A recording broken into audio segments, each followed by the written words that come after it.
Estamos escuchando una bossa nova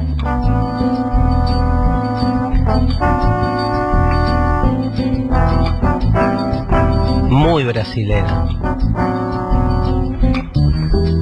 Os rapazes peronistas, Epa, todos unidos triunfaremos e como sempre daremos grito de coração, viva Perón, Perón, Perón, argentino,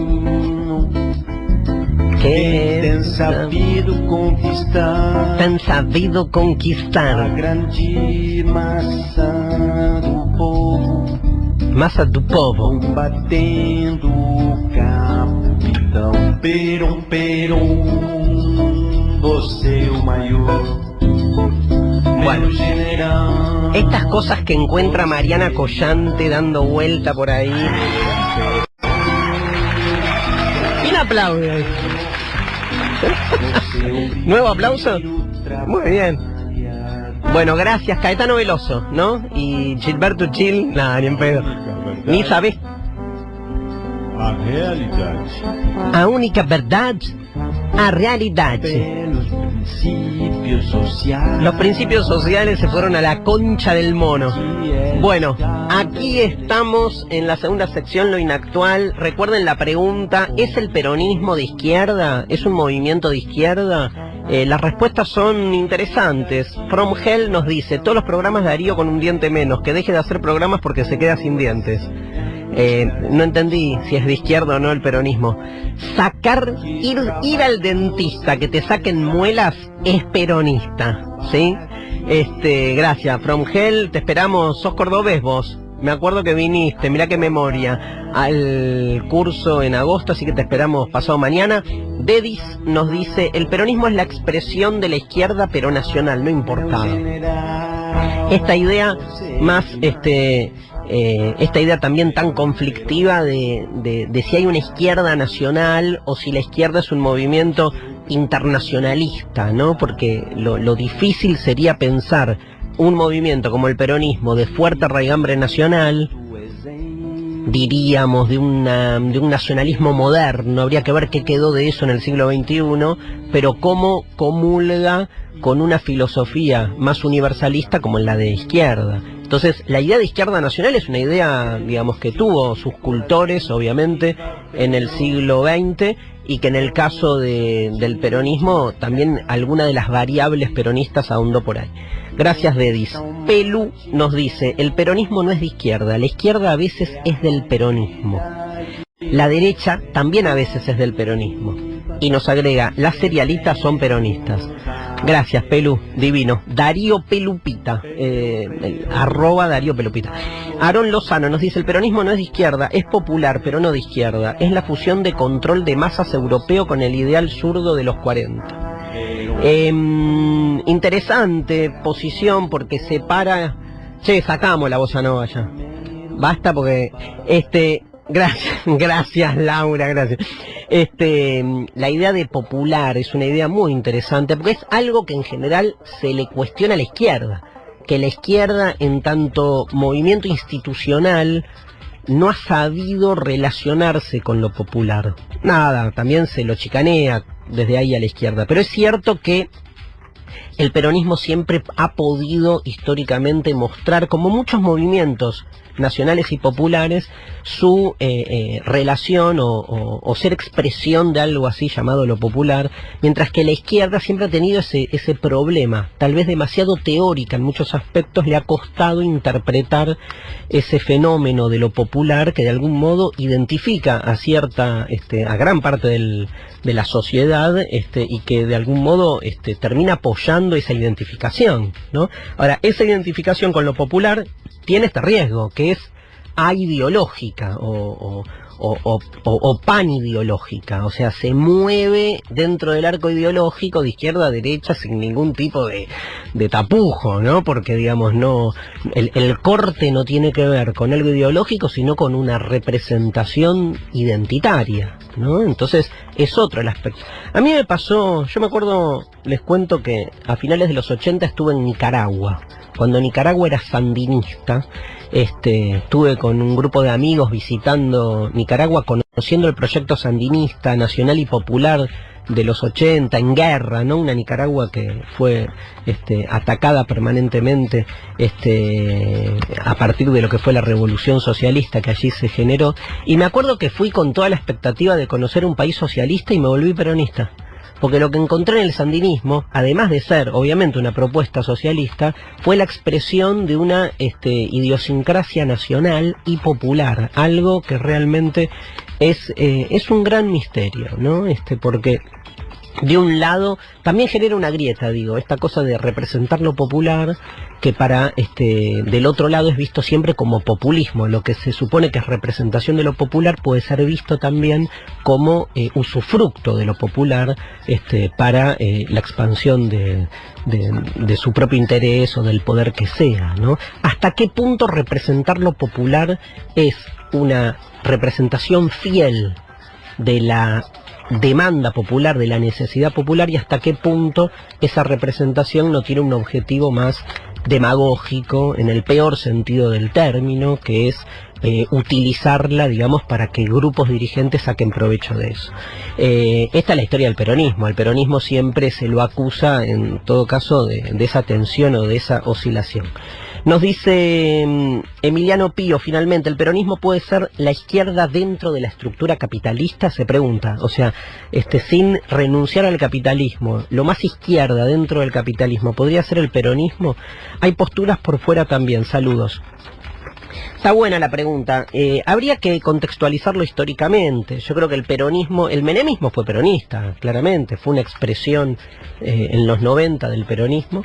Uno puede cuestionar obviamente la traición de ciertos principios, pero si empezamos con el traicionómetro en el peronismo no queda nadie, ¿no? Porque al final todo el mundo hasta el mismo Perón se traicionó a sí mismo, si lo quieren visualizar así, con lo cual es muy difícil. Moralizar al peronismo no es ser peronista, digamos, o es ser peronista pero para su propio suicidio, ¿no? Porque el moralizómetro siempre va a estar del lado del que lo lleva, del que lo pone. Es evidente que ahí el peronismo se piensa más como una estructura de poder que tiene un objetivo, en este caso digo yo, y ahora sí muy a opinión personal, de darle aire, de poner sobre la superficie a un sujeto político novedoso en la historia argentina, que es el que históricamente estuvo debajo de la grieta, ¿no?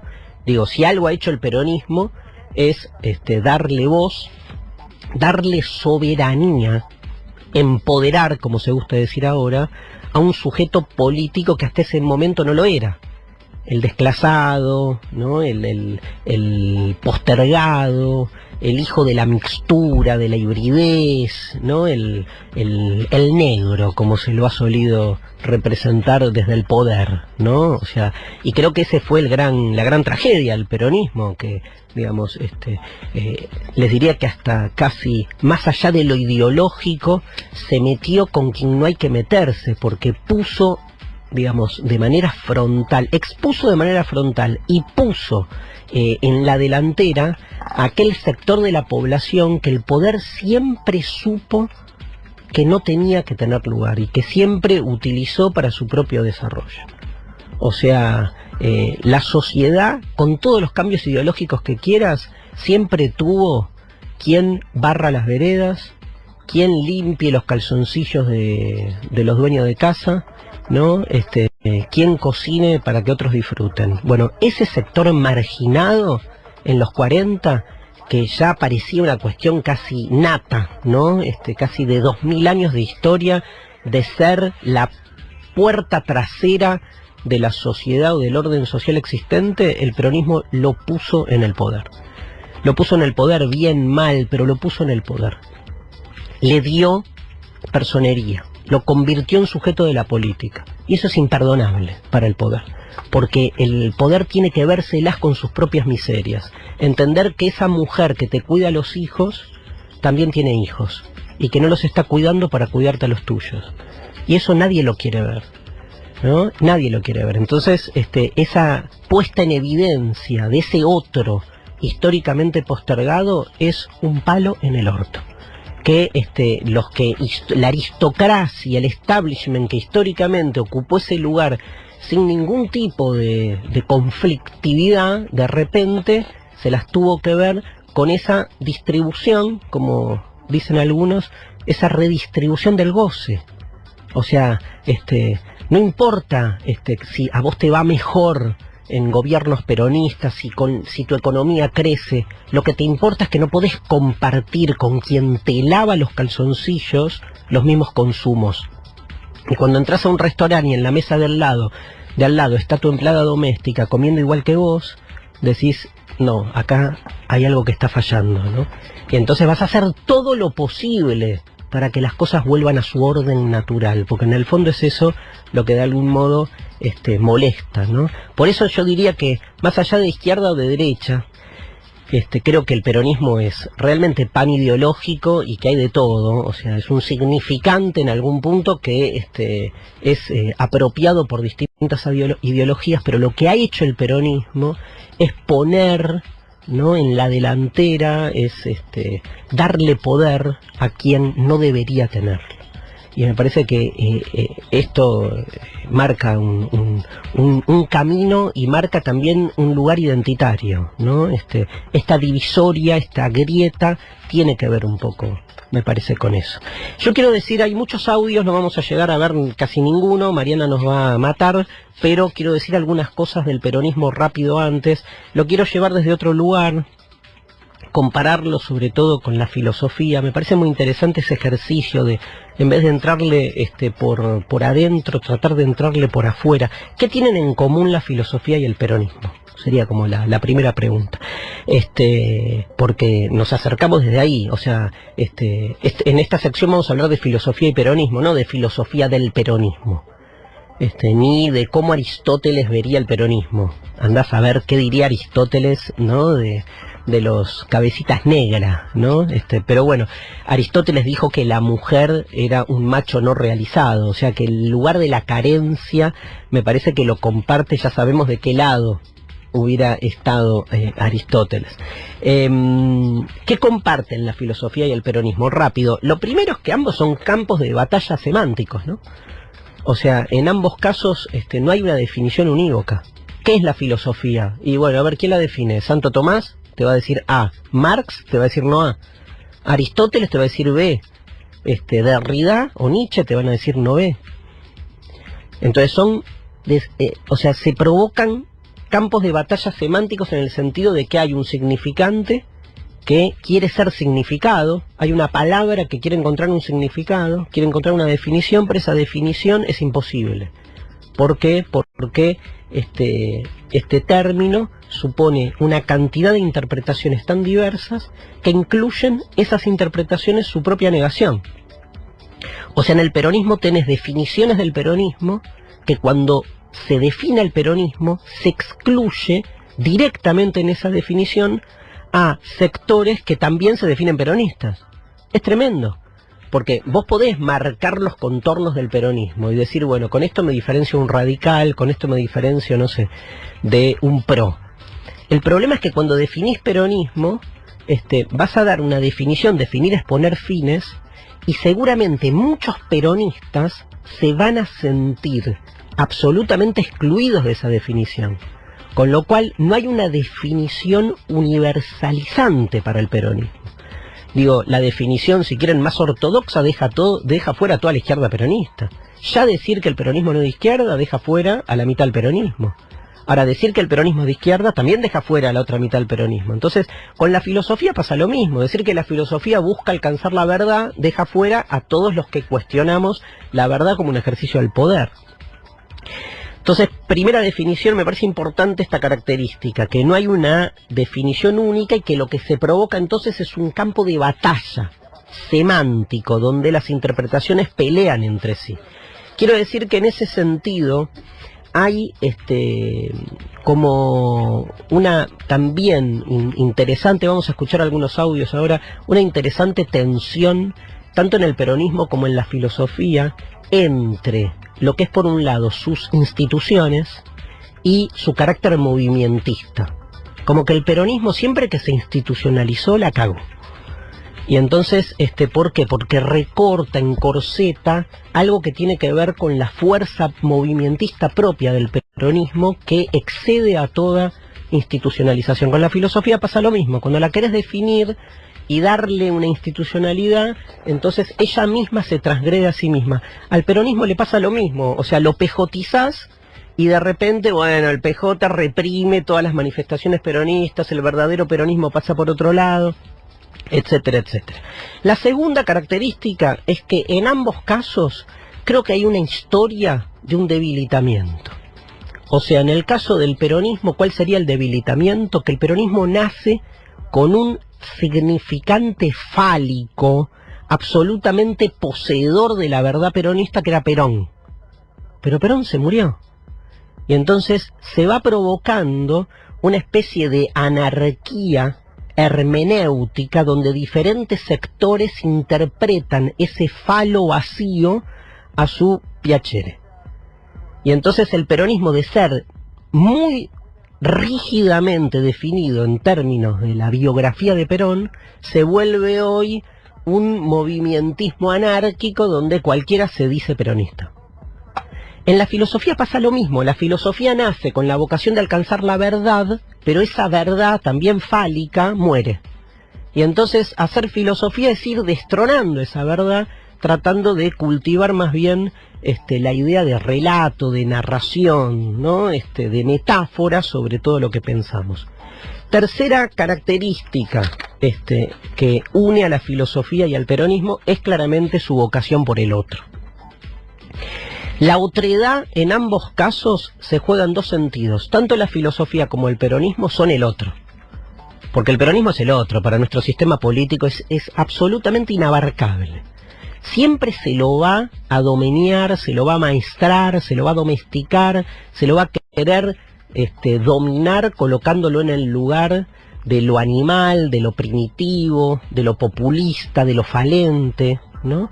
Con la filosofía pasa lo mismo, es como el peronismo de la academia, tipo, ¿a quién se le ocurre estudiar esta pelotudez, preguntarse si la nada es algo, boludeces que no pueden ser visualizadas desde otro lugar que no sea el de un otro tolerado, un otro, digamos, al que se le da un lugar en la medida en que se lo desposee de su particularidad? Al final se acepta la filosofía si es un juego de niños.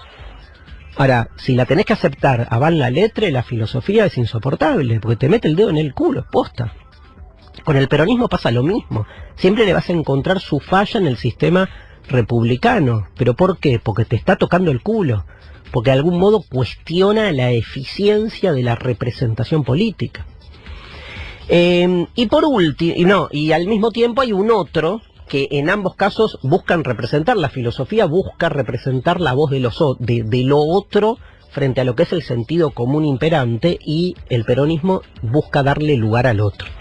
Ese otro, como decíamos antes, desterrado de la política. Y la última característica que tienen en común es esta relación que ustedes se acuerdan, lo hemos charlado y definido mucho en este programa, que Cristina Fernández de Kirchner, la última presidenta peronista, tira una vez una frase muy polémica que es: la patria es el otro, reinventando y resignificando la idea de patria. Yo creo que la filosofía tiene mucho de eso, porque la filosofía también es de algún modo una disciplina que todo el tiempo está abriendo o rompiendo sus propios límites. Del mismo modo que la patria para el peronismo, para cierto peronismo, que así hay que decir, no es un concepto cerrado. La patria es el otro significa justamente que, digamos, poco tiene que ver la patria con una visión esencialista de lo nacional. Nación, no se olviden, viene de nacer, metáfora fuertemente sanguínea, una cagada atómica, fiel a ciertos orígenes fascistas que el peronismo también tuvo, pero en esa resignificación que hoy tenemos, habría que repensar por dónde pasa lo nacional. ¿No será lo nacional hoy más, no sé, vinculará más lo nacional con lo fronterizo, con la otredad, en el sentido de que la patria se va construyendo en esa mixtura permanente que hacemos con el otro? Entonces, desde esta perspectiva, escuchemos algunos de los debates que están dando vuelta. Lo primero que quiero saber, te pido el audio 20. Laura, mira, te tiro al final.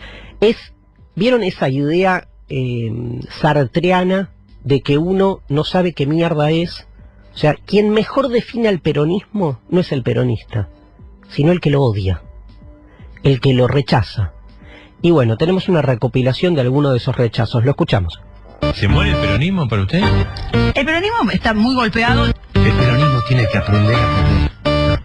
Ellos no tienen compromiso democrático. Evidentemente fueron ladrones, ineptos, pelotudos y bocones que lo único que sabían hacer eran discursos estúpidos que nunca cumplían. Entonces llegó el momento de buscar gente apta. Por eso te digo, cuando se hace una defensa ultranza de Evita, que Evita Dios, evita la pelota. Sin lugar a dudas ha sido el gobierno más autoritario y más corrupto que hemos tenido. El Papa Francisco, lamentablemente... ¿Es un Papa peronista? Es un Papa peronista, sí, lamentablemente, aparte. ¿No es una blasfemia decir que es un Papa peronista?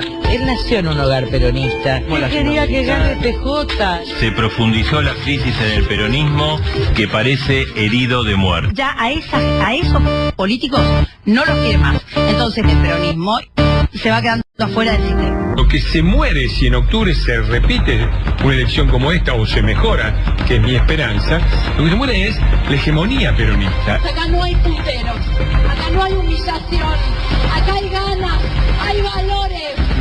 Cambiemos es una realidad tan importante que ha ocupado el lugar que antes ocupaba el peronismo.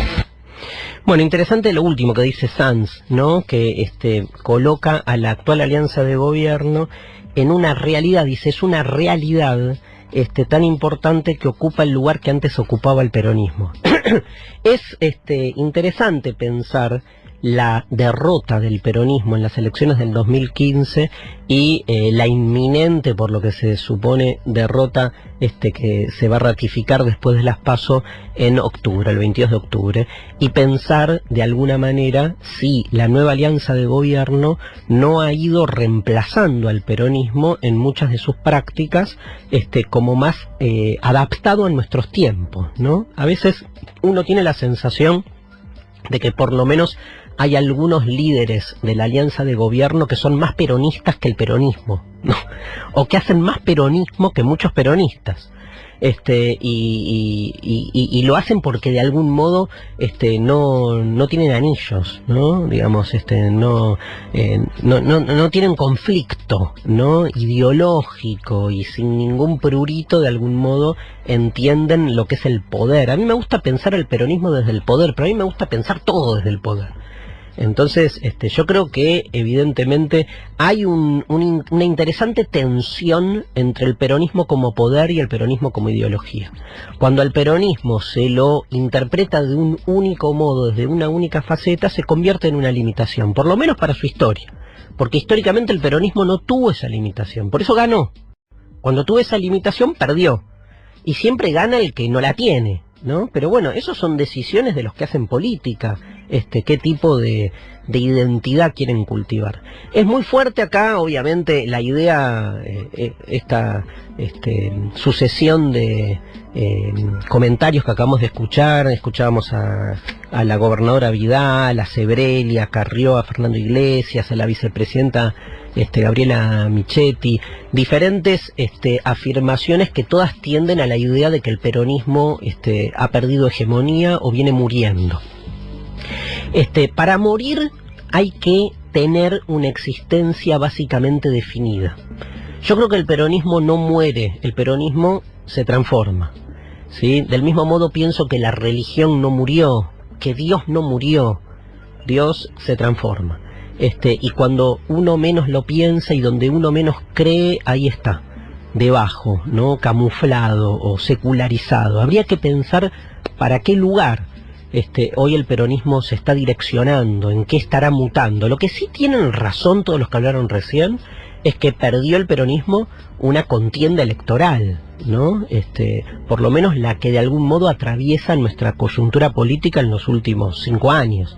Ahí hay una derrota estratégica, algo que duele mucho, porque el peronismo siempre se la dio de ser muy pragmático, muy táctico en sus decisiones, de ganar las elecciones siempre, porque han sabido como priorizar el poder a cualquier otra cosa. Y hoy increíblemente están más presos de sus limitaciones, si quieren, doctrinarias, que de esta especie, porque hoy si el peronismo se uniera en todas sus expresiones y dejara de lado esa limitación doctrinaria, gana.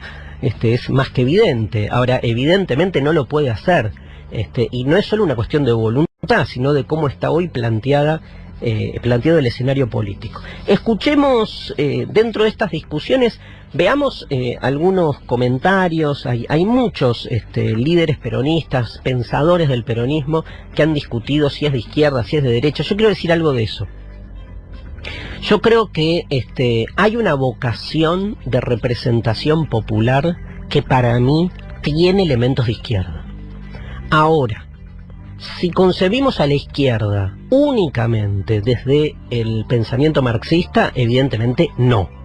Ahí el peronismo tiene, por lo menos, su propio límite, porque no es que no ha existido una intención de generar una especie de línea peronista marxista.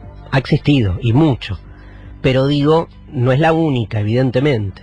Entonces, me parece que ahí, por lo menos, esta idea de un peronismo de izquierda choca contra eso. Pero eso, digamos, todo depende, por eso decía, de cómo definamos lo que es la izquierda también. O sea, para mí, toda defensa, en algún sentido, toda defensa de los sectores más postergados, que no incurra en una propuesta totalitaria, corporativista, al estilo fascista, tiene un elemento de izquierda. O sea, la izquierda tiene que comulgar, por un lado, la representación de los más postergados de la sociedad con un elemento fuertemente democrático.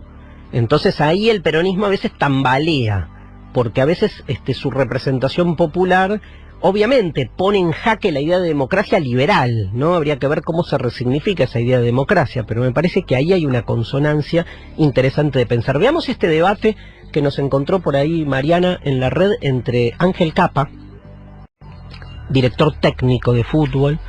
Los que conocen mi adhesión al fútbol saben que Capa está del otro lado de lo que a mí me gusta del fútbol, pero me encanta como un personaje, digamos, que habla sobre cuestiones sociales, tiene una forma de pensar muy interesante, cuando no habla de fútbol, para mí, porque en el fútbol ahí estamos en posiciones más disímiles. Igual yo soy un pelotudo, Capa es un protagonista del fútbol, así que mi respeto, obviamente, a los que son parte del mundo del fútbol, pero cuando habla de política es muy interesante escucharlo.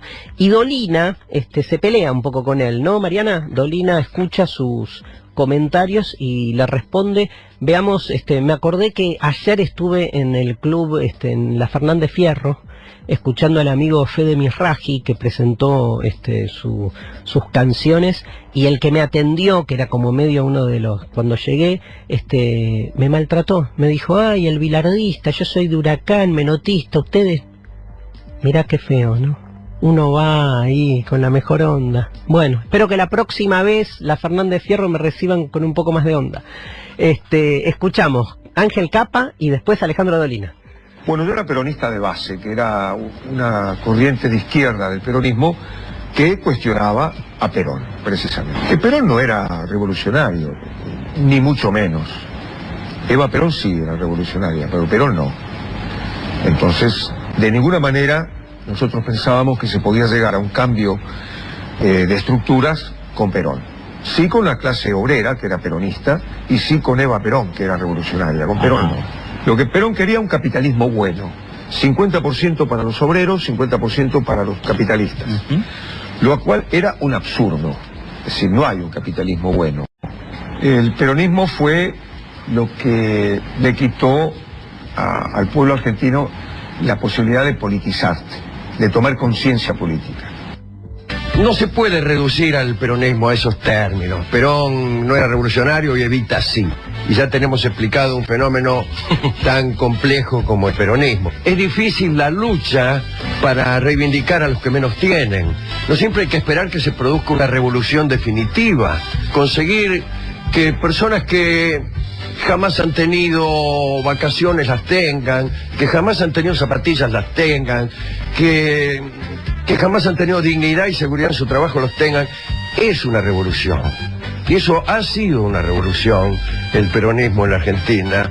Y después, si Perón era o no era en su coleto revolucionario, en el sentido puro de la palabra, ¿qué importa? No se puede negar el carácter revolucionario del peronismo como fenómeno y el carácter de directo efecto que es el peronismo con respecto a Perón.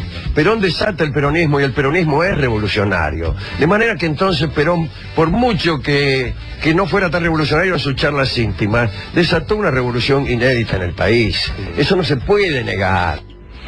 Perón desata el peronismo más allá de su propia voluntad y me interesa, me gustó como Dolina lo encara como fue una revolución en algún punto hasta siquiera no buscada, ¿no? Pero que lo terminó llevando puesto el movimiento, ¿no? Si uno se queda en lo que quería o no quería Perón, es como decir, no sé, ¿qué quería decir Charly García cuando escribió la canción Cerca de la Revolución? Gran tema. Yo me acuerdo cuando lo escuché por primera vez pensé que hablaba de una novia, pero si insisto, yo sé muy bien te conseguiré. Y me acuerdo que me enamoré de una chica y tenía la canción todo el tiempo en la cabeza y a los 2 años, y repetía eso y no me daba pelota la chica, y a los 2 años leo un reportaje a Charly que dice que, ¿de quién hablas? Y Charly dice, de la Merca. Y entonces uno dice, pero ¿me importa lo que quería decir Charly o me importa que la canción hable de lo que yo quiero que hable, ¿no? Digo, hay me parece obras que exceden a sus autores y en algún punto dice Dolina lo que desata como revolución, pero revolución práctica. Por ahí la discusión que plantea Dolina con Capa está buena, que es que Ángel Capa se queda en una idea de revolución más intelectual, más teórica, no intelectual en el mal sentido, o sea, más de, digamos, si quieren la vieja discusión revolución-reforma. O sea, o vamos por una revolución real, o no vale comerse tantos sapos, ni tener como tantas líneas abiertas.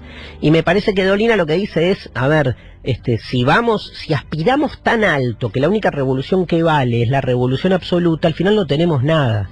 Y lo cierto es que el peronismo, traicionando a veces muchas de esas categorías revolucionarias, generó que los que históricamente fueron oprimidos en esta sociedad pudieran redistribuir un poco algo de goce.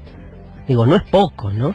Escuchamos audio 3 a Mario Vargas Llosa, lo que nos dice Vargas Llosa sobre el peronismo en el 2015 cuando directamente intervino en las elecciones y llamó a votar a Macri. La tragedia de Argentina ha sido el peronismo. Argentina, un país desarrollado, era un país del primer mundo, no solamente por la enorme prosperidad, sino por la extraordinaria cultura. Argentina tuvo el sistema educativo ejemplar, que fue un modelo para el mundo. Es el primer país que acaba con el analfabetismo. Eso ya nadie lo recuerda, porque después del desastre que ha sido Argentina, nadie recuerda que Argentina fue todo eso. Un país de alta cultura, un país de altísimos niveles de vida, un país que fue del primer mundo cuando 3/4 partes de Europa eran el tercer mundo. ¿Y qué ha convertido a Argentina en ese país subdesarrollado, caótico, que se debate en crisis tras crisis? Es el peronismo. El peronismo es una plaga, o sea, ha sido la gran tragedia de Argentina. Peronismo hay para todos los gustos, hay peronismo de extrema izquierda, periodismo de extrema derecha, peronismo de centro derecha, de centro izquierda, periodismo de centro, para todos los gustos, es un sistema de poder. Periodismo le salió. Fue genial el lapsus. Periodismo genial, ¿no? Aparte están tan cerca las dos palabras. A ver, está claro que hay una concepción que ve al peronismo como la gran tragedia. Es interesante el término tragedia porque la tragedia parecería ser algo, digamos, que quita cierta responsabilidad. Acá hay una búsqueda, ¿no? Una plaga, una tragedia parecería ser algo, digamos, que donde no hay una responsabilidad directa. Acá el peronismo se lo eligió. O sea, que me parece que más que tragedia habría que encontrar otra categoría, casi un suicidio, me parece que es lo que quiere decir Vargas Llosa. Pero entendamos que hay toda una línea en nuestro país que entiende que el peronismo, todo lo que toca, lo contamina y genera mierda, lo mierdifica, ¿no? Porque no entiende al peronismo como una representación de lo popular, sino lo entiende como una mascarada, que lo que hace en todo caso es encubrir una voluntad de poder, pero de poder que no tiene como objetivo la emancipación del desposeído, sino su uso para que ese poder expanda y consiga lo que quiera. Uno escucha sobre el kirchnerismo básicamente eso, ¿no? Se lo caracteriza como una banda de delincuentes que utilizó la política para hacer plata. Puesto ahí, todo lo que suene a peronismo es directamente degradado. Y ahí es donde la democracia tambalea, porque directamente excluís al otro del juego. Me parece clave entender esto, sobre todo en lo que marca Vargas Llosa. Veamos lo que dice Daddy Brieva, que no le contesta a Vargas Llosa porque pasaron 2 años, pero parece como que escuchó el discurso de Vargas Llosa y le contesta lo siguiente. Audio 4, Lali. La clase media se va a arrastrar en la más indignante pobreza, pero va a seguir odiando el peronismo, digo, ¿me entendés? Y ahí es donde vos te das cuenta que no tiene que ver las teorías, sino tiene que ver las ideologías, es casi racial.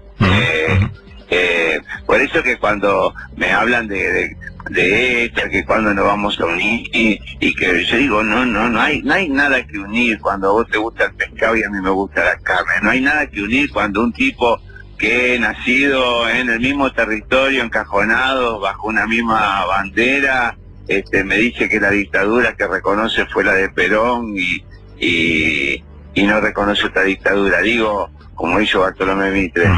Entonces me parece que yo no tengo, o sea, lo único que me une es el pasaporte con una misma bandera, pero no queremos un mismo país, digo, el país que quiere este hombre no es el mismo que el mío, entonces de ninguna manera podríamos estar unidos solamente cuando juegue Messi y haga algún gol y lo gritemos juntos. Qué dilema, ¿no? ¿Cómo construir un país con una diferencia tan tajante? Han habido muchos escritores, sobre todo Cortázar y Borges, que han tenido una relación bastante conflictiva con el peronismo.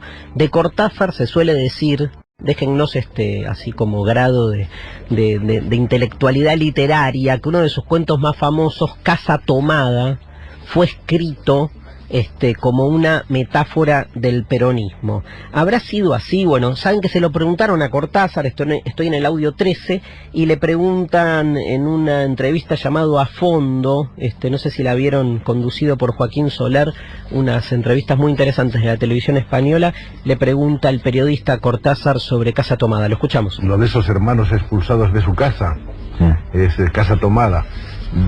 Hubo un tiempo en que se dijo que ese cuento, que es un cuento muy breve y profundamente intenso, era un cuento que quería ser como una alegoría del peronismo y de la situación argentina. ¿Es cierto o es una atribución de la calle? Sí. No, es absolutamente cierto, sí, y fue para mí una sorpresa enterarme de que existía esa versión, de que quizá yo estaba traduciendo mi reacción como argentino frente a lo que sucedía en la política.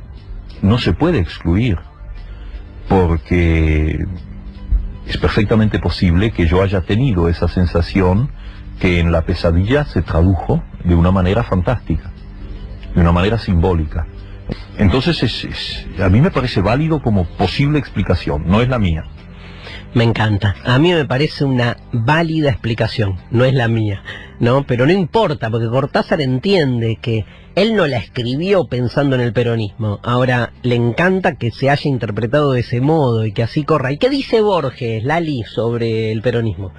Los jóvenes que por otra parte están más bien, digamos, desde el punto de vista de las actitudes políticas, en un extremo completamente opuesto al suyo, están en un radicalismo. Bueno, yo no sé realmente en qué situación política estoy. Ciertamente no soy nacionalista, ciertamente, bueno, es que no soy peronista, no soy comunista. Soy, digamos, un individuo, un modesto anarquista en la manera spenceriana, creo en el individuo y no en el Estado.